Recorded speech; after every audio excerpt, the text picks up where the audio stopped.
इस क्वेश्चन में पूछा गया है कि टेलुरियम क्लोराइड यहाँ पे सेंट्रल एटम का हाइब्रिडाइजेशन क्या होगा। लेकिन यहाँ पे मैं आपको शेप भी बताऊंगा और इसके साथ साथ जियोमेट्री भी बताऊंगा कि इस मॉलिक्यूल का शेप एंड जियोमेट्री क्या होता है। टेलुरियम किस ग्रुप में आता है? ऑक्सीजन का ग्रुप है ग्रुप 16। उस ग्रुप में oxygen, sulphur, selenium, tellurium and polonium ये आता है। यहां से टेलुरियम को हमने क्लोराइड के फॉर्म में कन्वर्ट किया है TeCl4। कैसे कन्वर्ट किया है? ग्रुप 16 में कोई भी एलिमेंट हो उसका वैलेंस शेल इलेक्ट्रॉनिक कॉन्फ़िगरेशन क्या होता है? NH2Np4। अब NH2Np4 में जो N है वो है प्रिंसिपल क्वांटम नंबर जो कि ऑक्सीजन के केस में है 2, सल्फर के केस में है 3, सेलेनियम के केस में है 4 और हमारे टेलुरियम के केस में है 5। तो टेलुरियम का वैलेंशियल इलेक्ट्रॉनिक कॉन्फ़िगरेशन होगा 5s2 5p4। In the ground state आप इसको ऐसे लिख सकते हो, ग्राउंड स्टेट टेलुरियम में पहले है 5s ऑर्बिटल, उसके बाद आपको मिलेगा 5p ऑर्बिटल और उसके साथ यहाँ पे क्या एग्जिस्ट करता है? 5d orbital. And ground state में इलेक्ट्रॉन रहेगा s ऑर्बिटल में 2 और p ऑर्बिटल में 4 इलेक्ट्रॉन, 3 और यहाँ पे 4। अब टेलुरियम के साथ कंपाउंड कौन फॉर्म कर रहा है? क्लोरीन। क्लोरीन है ग्रुप 17 में, फ्लोरीन वाला यानी कि हैलोजन वाला ग्रुप में। और ग्रुप 17 का वैलेंशियल इलेक्ट्रॉनिक कॉन्फ़िगरेशन होता है NH2Np5। यानी कि क्लोरीन के केस में भी क्या होगा? s ऑर्बिटल में 2 इलेक्ट्रॉन रहेगा और p ऑर्बिटल में 1 2 3 4 एंड 5 इलेक्ट्रॉन रहेगा। तो सिंगल अनपेयर्ड इलेक्ट्रॉन कौन सा रहेगा? एक ही रहेगा, ये रहा 1 अनपेयर्ड इलेक्ट्रॉन।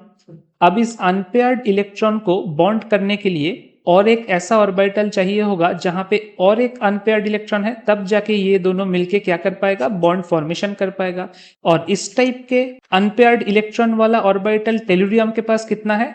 फिलहाल 2 है ग्राउंड स्टेट में, ये है एक, ये है दूसरा। लेकिन हमारे पास क्लोरीन है कितना? टेलुरियम क्लोराइड में क्लोरीन है हमारे पास 4 Cl एटम्स। तो इसके लिए हमें इस जैसा अनपेयर्ड इलेक्ट्रॉन, इस टाइप का अनपेयर्ड इलेक्ट्रॉन वाला ऑर्बिटल कितना चाहिए होगा? 4 चाहिए होगा। And that is why excited state में जाएगा। अभी तक ये था, टेलुरियम था ग्राउंड स्टेट में। ग्राउंड स्टेट का इलेक्ट्रॉनिक कॉन्फ़िगरेशन 4 क्लोरीन एटम को एकोमोडेट नहीं कर पा रहा था। तो अब हम जाएंगे एक्साइटेड स्टेट में। एक्साइटेड स्टेट में देखिए क्या होता है। एक्साइटेड स्टेट के इलेक्ट्रॉनिक कॉन्फ़िगरेशन में ऑर्बिटल तो वही है 5s 5p एंड उसके बाद 5d ऑर्बिटल। लेकिन इलेक्ट्रॉन का डिस्ट्रीब्यूशन कुछ इस तरीके से होगा कि 5p ऑर्बिटल से एक इलेक्ट्रॉन उठ के 5d ऑर्बिटल में आ जाएगा, बाकी 5s ऑर्बिटल में 2 इलेक्ट्रॉन रहेगा। सो अब नया कॉन्फ़िगरेशन है कुछ इस तरीके का। अब आप देखिए, आपके पास इस टाइप का अनपेयर्ड इलेक्ट्रॉन वाला ऑर्बिटल कितना है? 4 है। तो ऑब्वियसली इन 4 इलेक्ट्रॉन के साथ क्या कर पाएगा? बॉन्डिंग कर पाएगा। And that is how tellurium chloride is formed. तो हाइब्रिडाइजेशन कितना हुआ? हाइब्रिडाइजेशन हो गया आपका sp3d, एक s ऑर्बिटल, 3 p ऑर्बिटल और एक d ऑर्बिटल, यानी कि sp3d। ये रहा आपका आंसर। आंसर में हाइब्रिडाइजेशन सिर्फ पूछा गया है तो sp3d होगा इसका आंसर। लेकिन इसके बाद भी हम आगे बढ़ेंगे towards geometry and shape. sp3d अगर किसी का हाइब्रिडाइजेशन हो तो उसका जियोमेट्री क्या होगा? जियोमेट्री होगा ट्राइगोनल बाई पिरामिडल। वो कैसा दिखता है ट्राइगोनल बाई पिरामिडल? कुछ इस तरीके का। एक ट्रायंगल शेप्ड आप मान लो, तो ऊपर एक एटम रहेगा और इसके नीचे एक एटम रहेगा। sp3d में आप देखो कि s है 1, p है 3 और d ऑर्बिटल कितना है? 1। सो 3 + 1 + 1 कितना हो गया? 5। तो 5 एटम को आप एकोमोडेट कर पाओगे। ऐसा शेप है trigonal bi pyramidal in this particular case.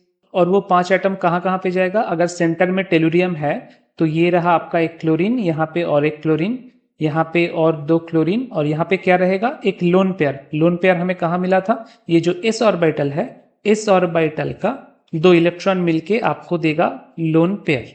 अब क्वेश्चन ये है कि लोन पेयर को हमने इक्वेटोरियल पोजीशन में क्यों रखा और एक्सियल पोजीशन में क्यों नहीं रखा? यहाँ पे 2 टाइप का पोजीशन है ट्राइगोनल बाइपिरामिडल स्ट्रक्चर में। आप अगर देखोगे 2 टाइप का पोजीशन है, एक है इक्वेटोरियल पोजीशन और एक है एक्सियल पोजीशन। अब अगर आपके पास लोन पेयर भी रहता है और 2-3 टाइप का अलग अलग एटम्स रहते हैं डिफरेंट काइंड्स ऑफ, जिनका इलेक्ट्रोनेगेटिविटी डिफरेंट है, तब हमको डिसाइड करना पड़ेगा कि कौन सा एटम इक्वेटोरियल पोजीशन में जाएगा और कौन सा एटम एक्सियल पोजीशन में जाएगा, with the help of Bent's rule. ये बहुत इंपॉर्टेंट रूल है। बेंट्स रूल क्या कहता है? बेंट्स रूल कहता है कि मोर इलेक्ट्रोनेगेटिव एटम या एलिमेंट, मोर इलेक्ट्रोनेगेटिव एटम या element occupy orbital with more p character, orbital with more p character. ये बहुत इंपॉर्टेंट लाइन है। इसका ओरिजिन क्या है? ओरिजिन ये है कि हमने जब अलग अलग टाइप का हाइब्रिडाइजेशन स्टडी किया था, वहां पे हमने क्या देखा था, sp2, sp3, sp, इन सब केसेस में जिसका s कैरेक्टर ज्यादा है उसका इलेक्ट्रोनेगेटिविटी भी ज्यादा है। s कैरेक्टर ज्यादा वाला ऑर्बिटल को क्या माना जाता है? Highly electronegative.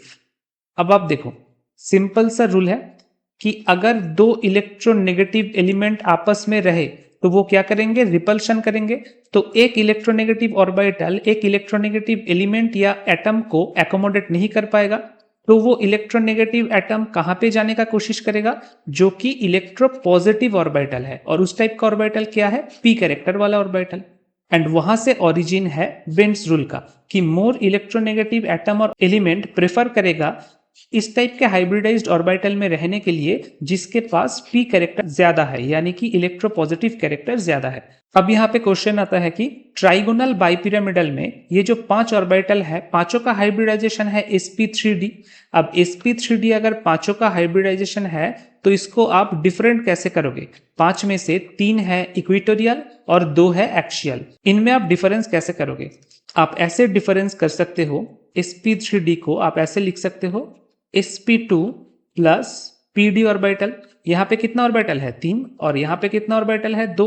तो अगर हमारे पास कोई ऐसा शेप है तो हम बोल सकते हैं कि ये है एक pd ऑर्बिटल, ये है एक pd ऑर्बिटल, और ये जो बाकी के 3 ऑर्बिटल है वो है sp2, sp2 and sp2 orbital. अब आप बताओ, जो इक्वेटोरियल ऑर्बिटल है यानी कि sp2, वहां पे p कैरेक्टर कितना है? वहां पे p कैरेक्टर आपको मिलेगा 33.3%, क्योंकि sp2 मिला के 100% है। तो इसका p का और एक p का, इन तीनों का अलग अलग कितना कंट्रीब्यूशन आता है? 33.3%। वैसे ही अगर हम pd ऑर्बिटल में देखेंगे यानी कि एक्सियल ऑर्बिटल, तो एक्सियल ऑर्बिटल में p कैरेक्टर कितना है? 50% है p कैरेक्टर का कंट्रीब्यूशन, क्योंकि यहाँ पे बस 2 ही ऑर्बिटल है p एंड d, तो दोनों मिला के 100% करने के लिए 50-50% कंट्रीब्यूशन चाहिए। तो अब आप देखो, एक्सियल में है p कैरेक्टर 50%, इक्वेटोरियल में है p कैरेक्टर 33%, तो ज्यादा किसका हुआ? p कैरेक्टर एक्सियल में ज्यादा हुआ। और अकॉर्डिंग टू बेंट रूल, जिसका p कैरेक्टर ज्यादा होगा वहां पे ज्यादा इलेक्ट्रोनेगेटिव एटम जाएगा। तो क्लोरीन और लोन पेयर में आपके पास मान लो अगर फ्लोरीन एंड क्लोरीन रहता तो फ्लोरीन का इलेक्ट्रोनेगेटिविटी क्लोरीन से ज्यादा होता, या फिर क्लोरीन और ब्रोमीन रहता तो क्लोरीन का इलेक्ट्रोनेगेटिविटी ब्रोमीन से ज्यादा होता। तब क्लोरीन जाता एक्सियल में, ब्रोमीन जाता इक्वेटोरियल में। लेकिन यहाँ पे आपके पास लोन पेयर है, तो हम मानते हैं कि लोन पेयर का इलेक्ट्रोनेगेटिविटी बाकी सब इलेक्ट्रोनेगेटिव एटम से बहुत ही ज्यादा कम है।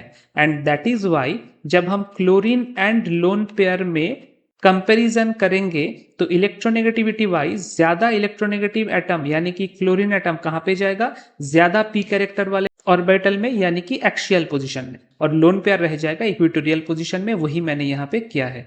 यहाँ पे आप देखो, जो क्लोरीन एटम है वो एक्सियल पोजीशन में गया है, और बाकी का तो एकोमोडेट करना ही था 2 क्लोरीन एटम का, क्योंकि और जगह नहीं था। और लोन पेयर गया है एसेंशियली इक्वेटोरियल पोजीशन में। ये हो गया आपका बेंट्स रूल। अब हम देखेंगे कि जियोमेट्री एंड शेप में डिफरेंस क्या है।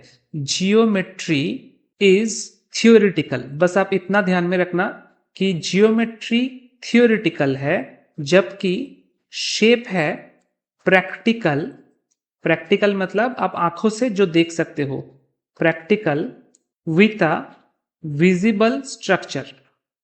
मतलब आप बाहर से देखोगे तो ये चीज कैसा दिखेगा। फॉर एग्जाम्पल, वाटर मॉलिक्यूल के लिए अगर आपको बोला जाए कि इसका जियोमेट्री कैसा है तो आप कैसे प्रेडिक्ट करोगे? वाटर में सिर्फ 2 हाइड्रोजन नहीं, ऑक्सीजन के पास दो लोन पेयर भी रहता है, ठीक है। और ये दो लोन पेयर एंड दो हाइड्रोजन एटम किस शेप में रहता है? ऑक्सीजन को सराउंड करके टेट्राहेड्रल शेप में रहता है। It is tetrahedral shape. लेकिन आप बाहर से जब देखोगे आपको लोन पेयर दिखाई नहीं देगा, मतलब lone pair can be ignored. तो शेप क्या होगा? आपको शेप दिखाई देगा सिंपल एक बेंड स्ट्रक्चर। तो दिस इज योर शेप, जो आपको बस दिखाई देगा, दैट इज शेप। और जो एक्चुअल में स्ट्रक्चर है दैट इज योर जियोमेट्री। ये है जियोमेट्री एंड शेप में डिफरेंस। तो यहां पे भी same to same tellurium chloride को जब आप देखोगे तब आपको लोन पेयर दिखाई नहीं देगा, आपको बस 4 क्लोरीन एटम दिखाई देगा और साथ में टेलुरियम दिखाई देगा। तो कैसे आप देखोगे? इस टाइप का कुछ आपको दिखाई देगा, 2 क्लोरीन एटम दो तरफ और यहाँ पे एक क्लोरीन, यहाँ पे और एक क्लोरीन। ये कौन सा स्ट्रक्चर है? इसको हम बोलते हैं सी सॉ वाला स्ट्रक्चर। इसको हम बोलते हैं सी सॉ। इसको आपने पार्क में देखा होगा, पार्क या प्लेग्राउंड में जहां पे बच्चे खेलते हैं, इसको बोलते हैं सी सॉ। तो शेप होगा seesaw, this is your shape. और अगर जियोमेट्री पूछा जाए, ये तो हमने पहले ही देख लिया था, ट्राइगोनल बाइपिरामिडल।